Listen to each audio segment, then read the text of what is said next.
What's good, YouTube?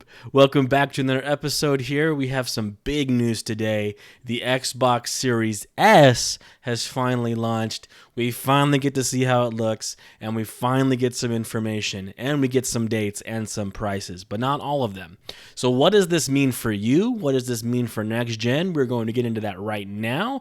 I'm going to give you my opinion. I am kind of disappointed here on some of the things that we've seen so far with the specs, in my opinion, in comparison to what we currently have now in the Xbox One X. And so we'll go over that. We'll talk about that. I'll give you my opinion on all these things, and we'll be able to have a nice discussion about what this means for us and our current next gen environment. All right, let's get into it. All right. Here we go. Here we have it. The Xbox Series S specs have been revealed. All the information is out. There are still some things that we don't know. But first and foremost, let's get into how this thing looks. It's kind of interesting looking. To me, it basically just looks like an Xbox One S.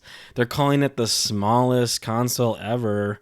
Okay, I mean, if it's a few inches or smaller than the Xbox One S, whatever. It even kind of looks like an Xbox One X. Those are not very big consoles, so if this is some super tiny console, all right. I already see lots of memes going around with the Xbox Series S is like a drive-through speaker.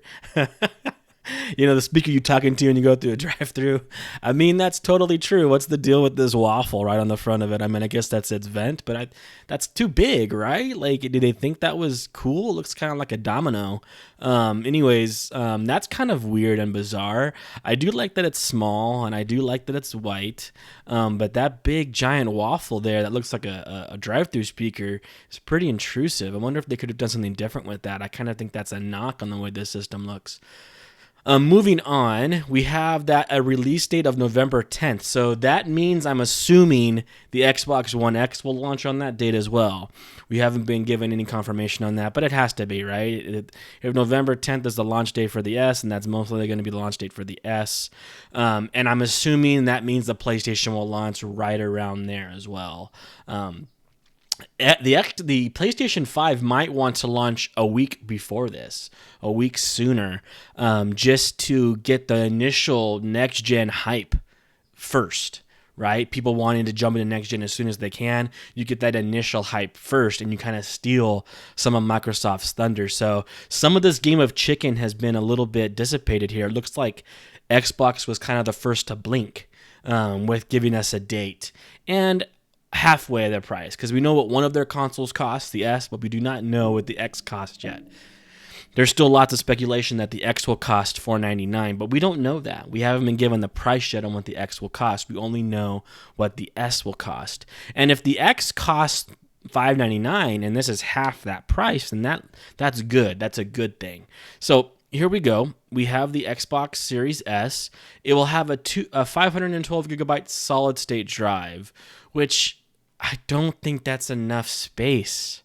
I just don't think 500 gigabytes is enough space, especially for next gen. That's too small. That's too tiny. I know they're trying to get the console price down to that $299 mark, and I actually wish the console was a little cheaper than that. I was hoping around $200 to $249 for this Series S model, because it's going to be difficult to sell these at $299, especially when you can get an Xbox Series S that almost does all these same things and more in some respect, and we'll get into that in a minute.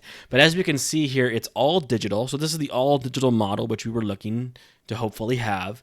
It does 1440p, so it does not do 4K gaming, and it does frame rates up to 120 FPS, which is good. It has DirectX ray tracing, which will be nice, variable rate shading, variable refresh rate, ultra low latencies.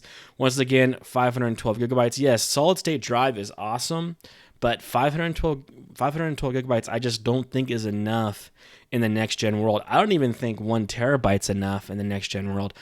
especially for an all digital system, right? Like that's the only way you can have anything on it is digitally. So you really need storage space.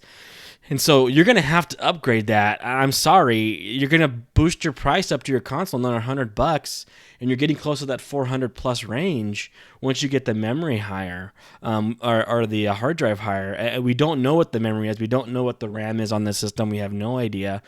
And they didn't really tell us what the teraflop capability is on this, although I do believe it's supposed to have the same exact CPU as the X series, but we weren't given that either.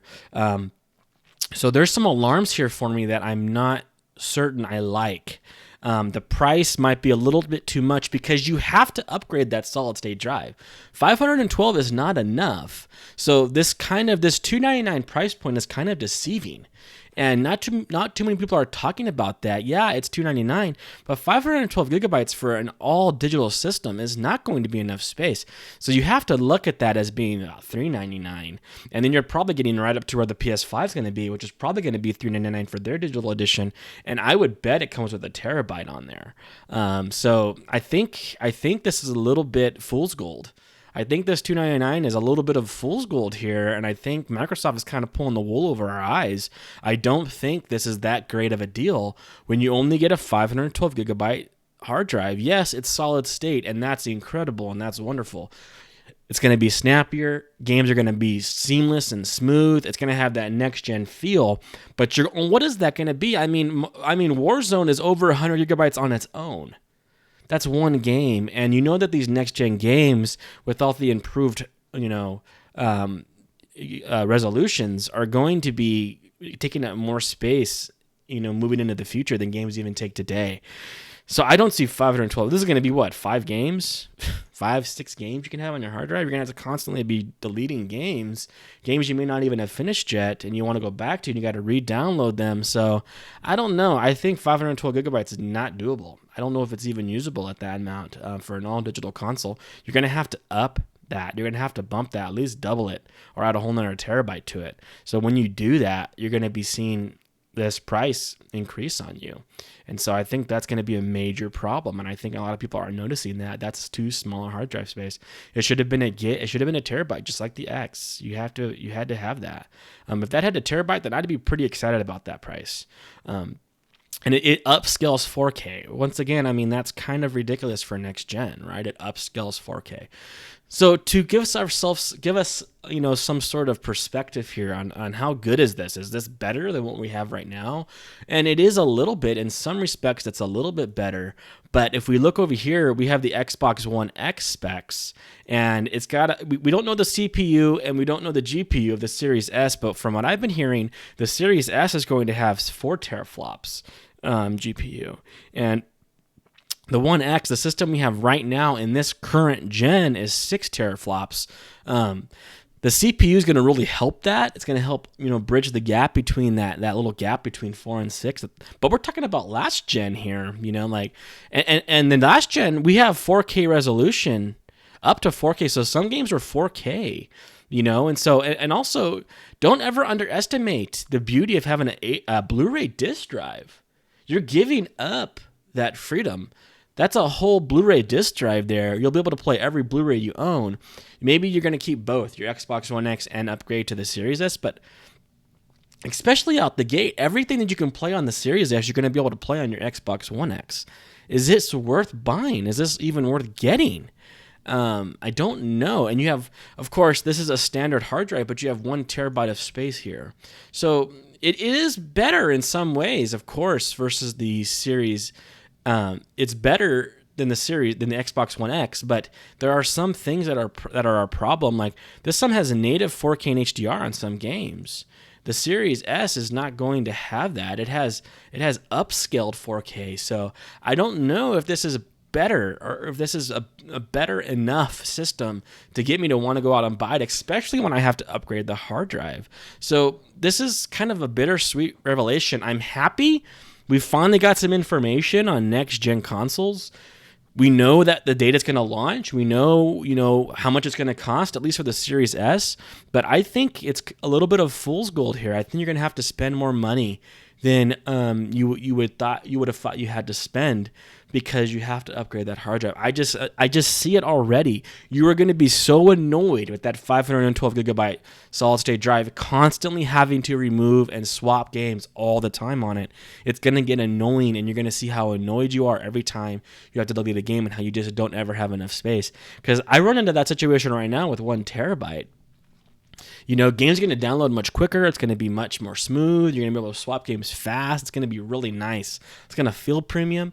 But then you're going to notice that cap space on your hard drive and be like, gosh, I need more. And I just see that occurring, which will end up making you spend more money. And now you're just right up to the higher end model anyways. And so I don't know how I feel about this. And I don't think it's better. It's much better than what the Xbox One X is, especially because I get an optical drive with the Xbox One X.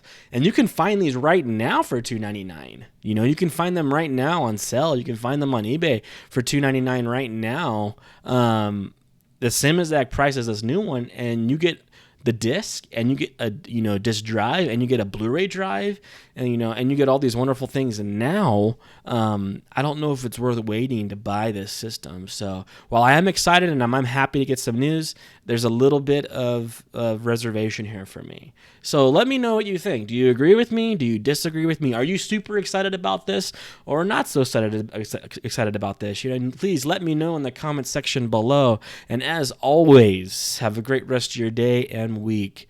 Peace. I love you, me.